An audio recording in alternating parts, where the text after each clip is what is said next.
السلام عليكم ورحمة الله وبركاته. ازيكم يا حبايب قلبي؟ عاملين ايه؟ رب تكونوا بأتم صحة واحسن حال.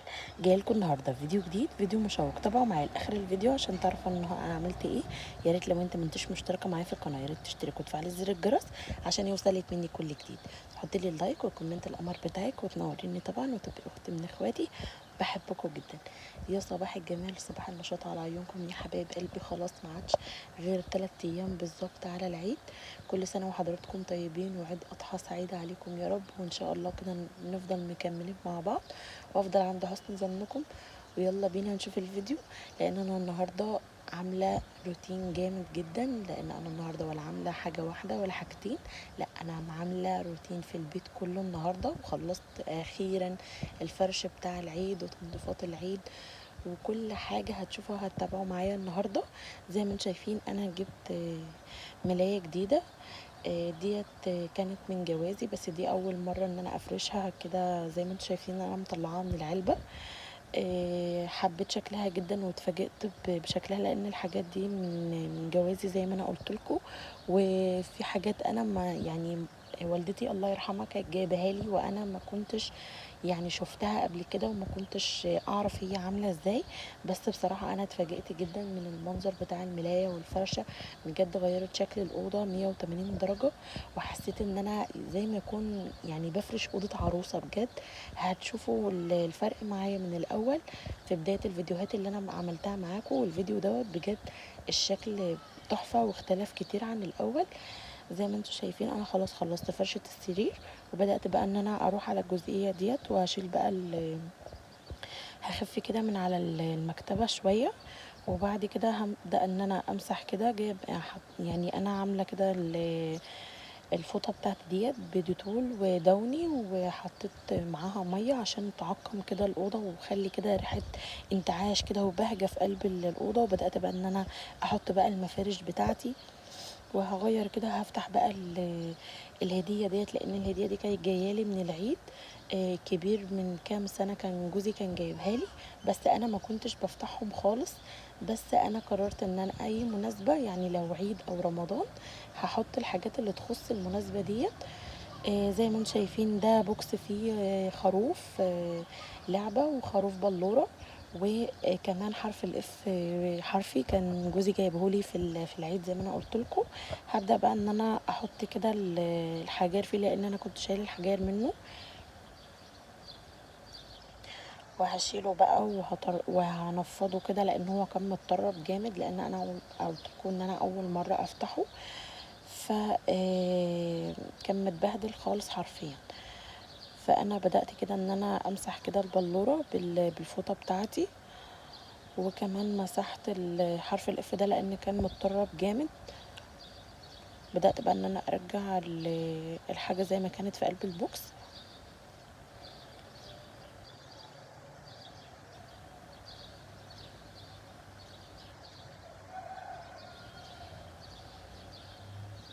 متشوقه جدا ان انا انزل لكم الفيديو في اسرع وقت ممكن.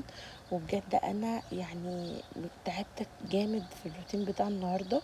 فيا ريت تشجعوني وحفزوني وحطوا لي لايكات كتير وكومنتات بتاعتكم الجميله. مستنيه بفارغ الصبر ان انا يعني تشاركوها معايا. وكمان لو انتي اول مره تشوفيني مش مشتركه في القناه، اشتركي في القناه وفعلي زر الجرس عشان يوصلك مني كل جديد. وتنوريني طبعا وتزودي العيله بتاعتنا. وخلاص قربنا على 300 اخ واخت. بجد انا فرحانه جدا من قلبي ان انتوا بتدعموني وبتحفزوني، وانتوا كلكم على راسي من فوق وبحبكم جدا. وانا بصراحه انا مش عارفه اقول لكم ايه. بس انا بجد يعني كميه الحب اللي ليكم اللي في قلبي مش قادره ان انا اوصفها بجد. ان انتوا كده بتجبروا بخاطري وبتشجعوني وبتحفزوني. والكومنتات بتاعتكم الجميله. الناس اللي دخلت عندي جدد وعرفوني بنفسهم، انتوا بجد فوق دماغي من فوق. وانا يعني مبسوطه جدا ان انتوا نورتوني. زي ما انتم شايفين بدأت ان انا ارجع كده الحاجة في مكانها واحط المفرش. وبدأت ان انا ارجع كده على التسريحة كل حاجة. وهبدأ بقى ان انا امسح كل حاجة في الجزئية ديت وهفرش كل المفارش في الأوضة بتاعتي. وكمان هجيب السجاد بتاعي بعد ما غسلته ونشف، هحطها كده لان انا حسيت ان لما افرش كده الاوضه بالسجاد هيدي معايا شكل جميل جدا. وانا حسيت ان انا فرحت كده ببهجة الأوضة وتغييراتها وبجد أنا كنت فرحانة جدا بالشكل النهائي اللي حصل. زي ما انتم شايفين بدأت كده ان انا امسح الكومود وهحط كده عليه المفرش بتاعه وهرجع عليه كل حاجة زي ما كانت.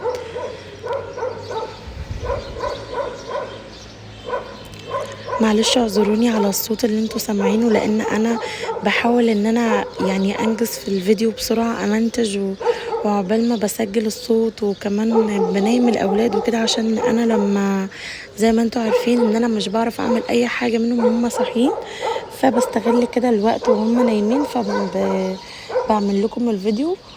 فمعلش اعذروني على الصوت اللي انتوا سامعينه دوت.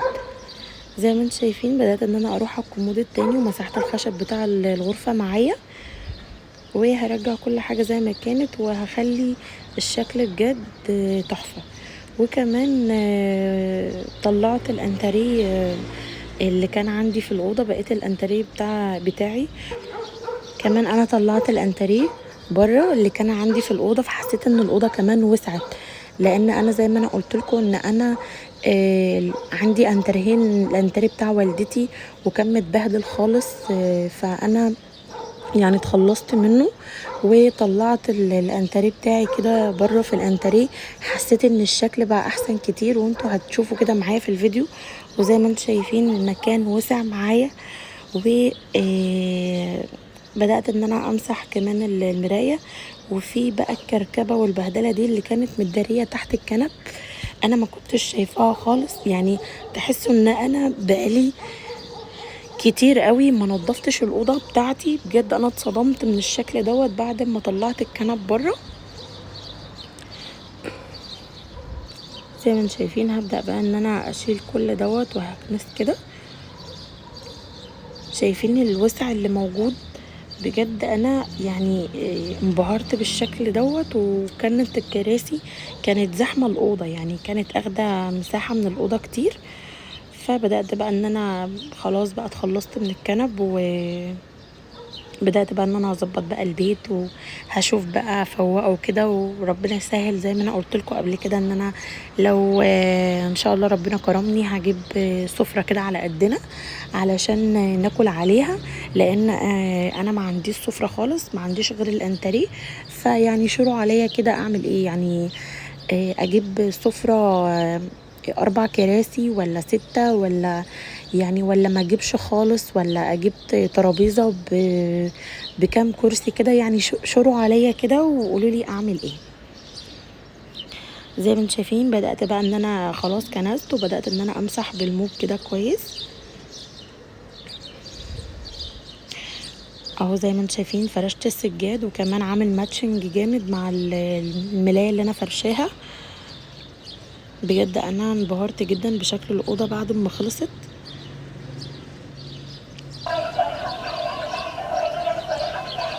زي ما انتم شايفين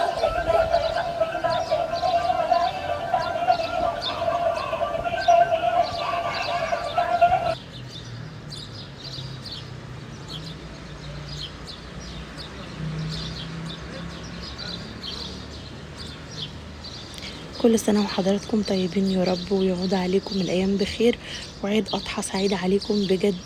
الأيام دي فيها خير وفيها بركة بجد، لما تحسي كده بفرحة العيد وبهجته وان انتي خلاص بقى العيد داخل عليكي وحاجة جديدة كده وهتفرحي الأولاد وهتخرجيهم، لأن مش أكترية الوقت احنا بننزل ومش أكترية الوقت بنخرج، لا بس يعني اليوم دوت يعني في العيد بالذات الواحد ما بينامش خالص وبيفضل صاحي من بدري وبيحس كده ان هو يعني البهجة بتاعة العيد بتبقى اول يوم الصراحة. انا بالنسبة لي ده اول يوم بهجة العيد. ف يعني ربنا كده يسهل الامور ويبارك لنا فيها يا رب، وان شاء الله الايام كلها تكون عيد وفرحة وانبساط علينا. زي ما انتوا شفتوا ده كان شكل الاوضه، وبجد انا انبهرت جدا من الشكل دوت، لان انا يعني فرحانه ان الاوضه اتغيرت معايا بكتير جدا. يعني زي ما انتوا تابعتوا معايا الفيديوهات اللي فاتت، كان الانتريه كان واكل خالص كل الاوضه، فلما حسيت كده بوسع يعني فرحت جدا. زي ما انتم شايفين كان عندي بقى شويه غسيل كده، ف بدأت ان انا اطبقه لان كان فيه متكون كتير جدا. وزي ما انتم شايفين بدأت بقى ان انا اطبق بسرعة، لان انا اخدت وقت كتير جدا في التطبيق، لان انتوا زي ما انتوا شايفين ان الهدوم كانت كتيرة جدا. فانا ما طولتش كمان في التطبيق، لان انا ما حبيتش ان انا اطول من وقت الفيديو اكتر من كده على التطبيق، لان كلنا بنعرف نعمل كل دوت، كلنا بنعرف نعمل كل حاجة. مفيش ست بيت او ام او بنوته صغنونه ما بتعرفش تعمل كل الكلام اللي احنا بنعمله دوت. بس ايه، هو بيبقى شويه تشجيع وتحفيز مني كده ليكوا، تقوموا تتحفزوا كده وتتنشطوا وما تكسلوش، تقوموا تخلصوا اللي وراكم.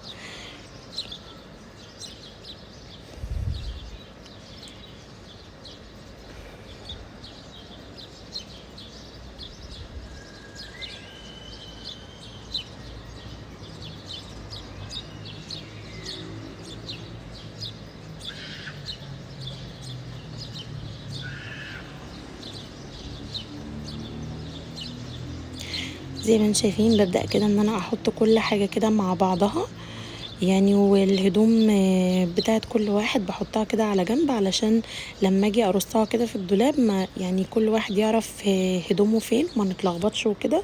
يعني بحط هدوم يوسف مع لوحدها، بحط هدوم يونس ابني لوحدها، بحط هدوم لوحدها، بحط هدوم ولاد اخويا لوحدهم، ولد هدوم اخواتي لوحدهم، هدوم جوزي لوحدها. فعشان كل واحد يعني ما نتلخبطش، وانا كمان برص في الدولاب ما يبقاش فيها رجاله كده.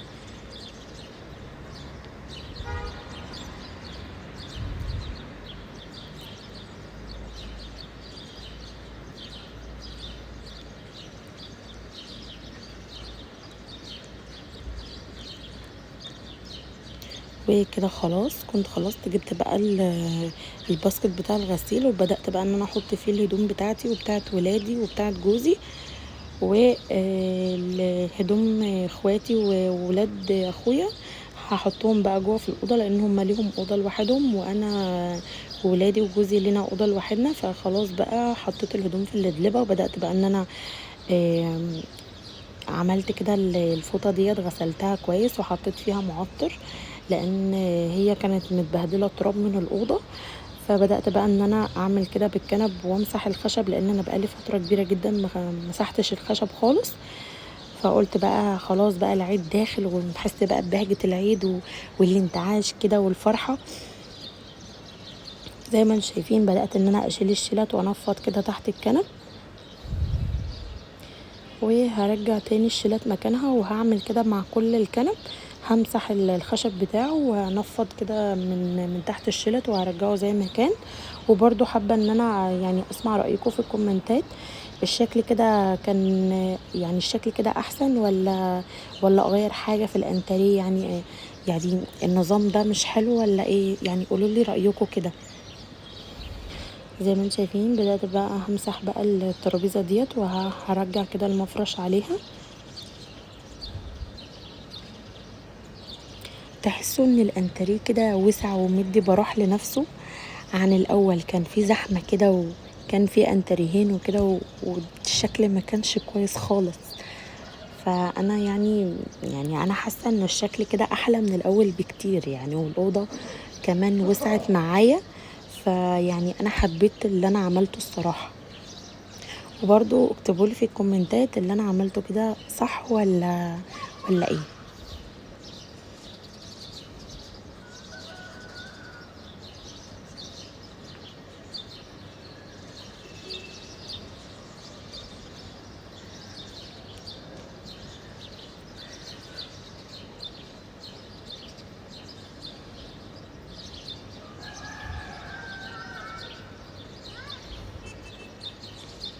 هبدأ بقى ان انا ارجع كل حاجة زي ما كانت.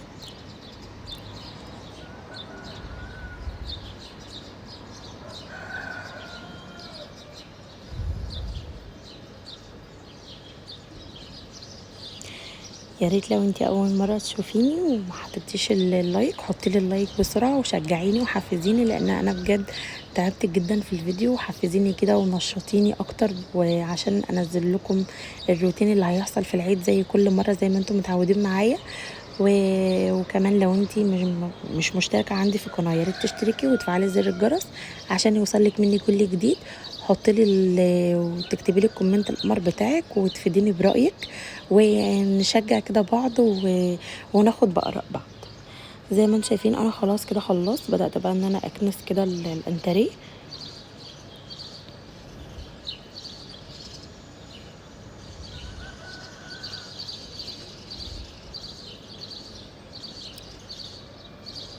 قلت بقى طالما انا نضفت جوه كمان امسح كده الباب بتاع الشارع، لان هو بصراحه ده واجهه البيت. ما ينفعش ان انا اكون منضفه جوه وسايبه كده الباب متبهدل ومتطرب، لان هو اللي بيبقى كده في واجهه الشارع. فبدات كده ان انا امسحه من جوه وكمان من بره.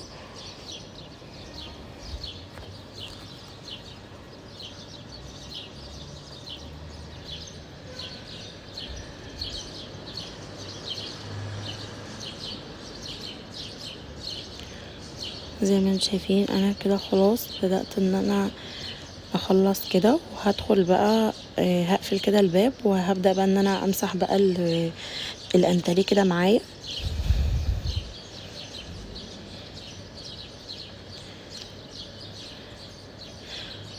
زي ما انتم شايفين انا حاطه في الموب ديت ديتول ودوني، علشان يخلي كده ريحه الانتريه فيها كده بهجه كده وريحه كويسه، واحس كده ان انا انجزت حاجه، وكمان بهجه كده ونظافه.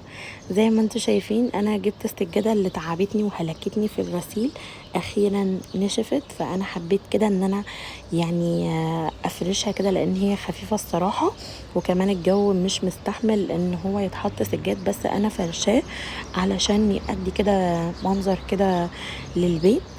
ويعني انا مش هطول عليه وشويه وهشيله، فاهميني؟ لان هو فعلا زي ما انا قلت لكم ان الجو مش مستحمل ان انا افرش سجاد خالص.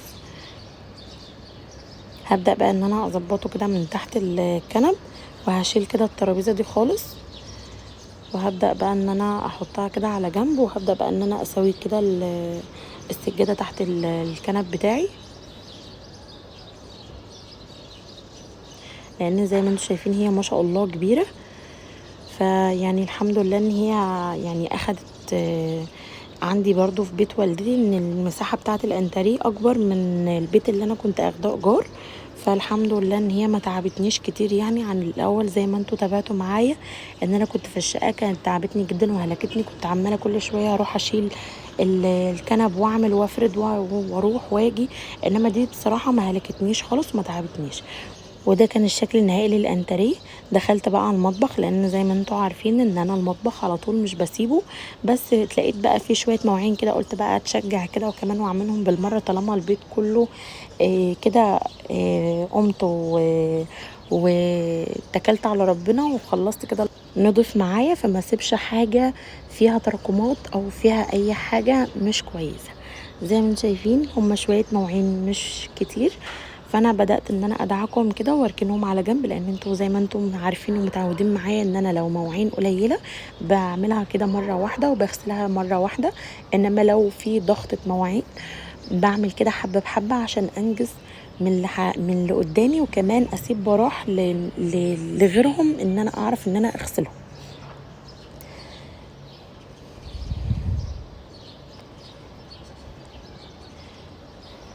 هبدا بقى ان انا ادعك كده وارصهم كده فوق بعضيهم وخلاص. ما عادش غير المعالق معايا، هغسل كده الكوبايه وهبدا بقى ان انا احط المعالق ديت في قلب الكوبايه،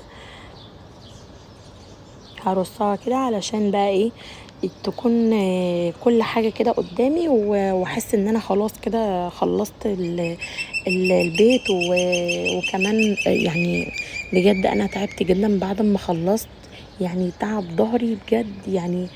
الحمد لله ربنا بيعين كل واحد، بس انا حابه ان انتوا تدعموني وتحفزوني اكتر واكتر علشان انزل لكم يعني كل يوم كده او كل يومين فيديو طبعا انتوا عارفين ان انا معايا اطفال وان شاء الله ربنا هيعني ومش هتاخر عليكم باذن الله. زي ما انتوا شايفين انا بدات ان انا اغسل كده المواعين بتاعتي وارجع كده كل حاجه زي ما كانت.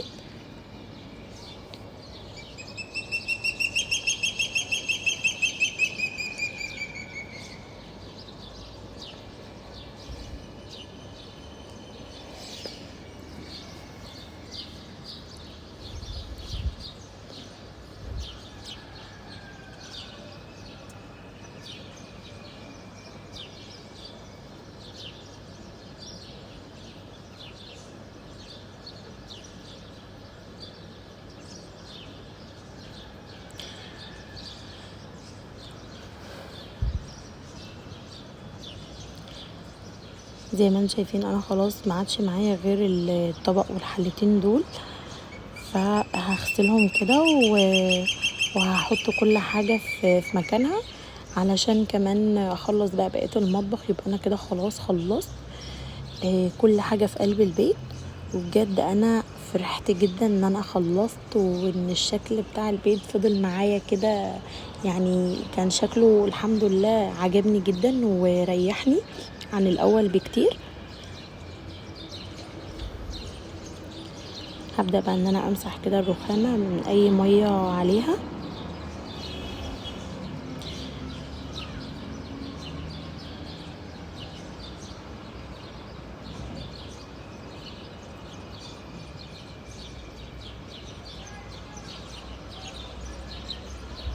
زي ما انتم شايفين البوتاجاز ما كانش متبهدل غير عليه شوية كده حاجات بسيطة، فانا قلت اما ادعكه بقى بالمرة عشان خلاص يعني ما عادش اللي هو هسيبه كده، لا قلت بقى اعمله كده واتنشط كده وانجزه كمان هو كمان معايا. لان انتوا عارفين ان انا مش بحب ان انا اسيب البوتاجاز بتاعي عليه اي حاجة حتى لو بسيطة جدا.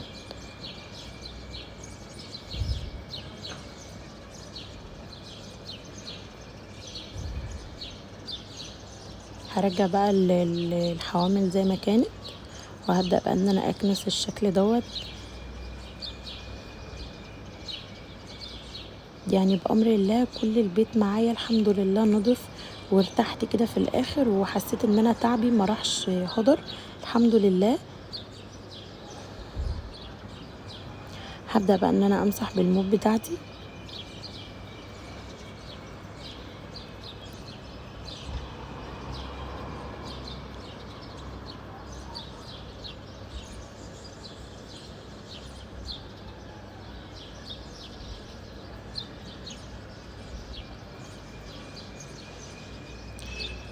خلاص بقى كده خلصت. هبدأ بقى ان انا افرش بقى السجاد بتاعي. زي ما انتم شايفين السجاد بتاعي كله نضيف لان انا غسلته كله الحمد لله. ان انا ما اتأخرتش اكتر من كده وان انا انجزت وقت يعني في اسرع وقت.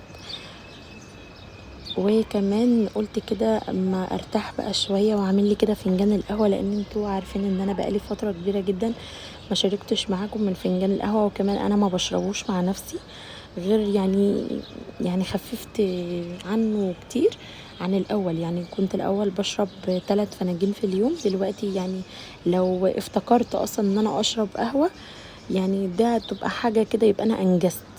فانا قلت بقى خلاص بقى اشرب كده القهوه بتاعتي وكمان ارتاح شويه لان انا فعلا تعبت جدا في الروتين بتاع النهارده.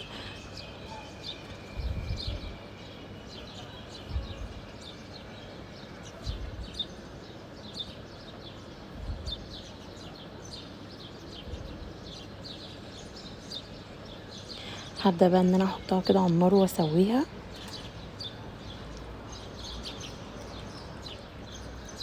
وبدات تعمل معايا وش اهيت. هكب بقى زي ما انتم متعودين هكب الوش الاولاني وهرجع احطها تاني على النار عشان الوش بتاعي يتقل كده.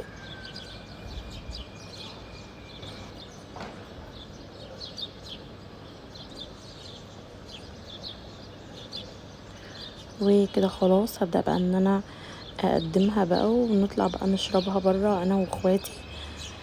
وكده كان الشكل النهائي للمطبخ. لو انتي تابعتي معايا لاخر الفيديو تنوريني طبعا وتقولي لي انت متابعاني منين. لو انت ما انتش مشتركه في القناه اشتركي في القناه وفعلي زر الجرس وحطي لي اللايك بتاعك. تصبحوا على الف خير.